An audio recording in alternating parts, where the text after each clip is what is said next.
Governor Pritzker wants evidence of what he believes are overly aggressive tactics by federal agents. A recent protest in Broadview is where federal agents, without provocation, used tear gas and pepper spray on a peaceful gathering, according to Pritzker. He says the protesters were hurt, as well as an independent journalist who was not part of the protest. The governor calls them, quote, moves for profit and power rather than safety. He's asking people to record and gather evidence to legally fight back against these deployments.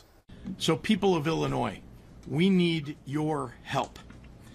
Get out your cell phones, record and narrate what you see.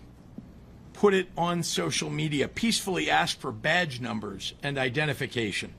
Speak up for your neighbors. We need to let the world know that this is happening and that we won't stand for it. ICE agents were also seen walking downtown Chicago carrying automatic weapons. The Department of Homeland Security today sent a memo to the Department of War seeking the deployment of 100 military troops to Illinois for the protection of ICE agents.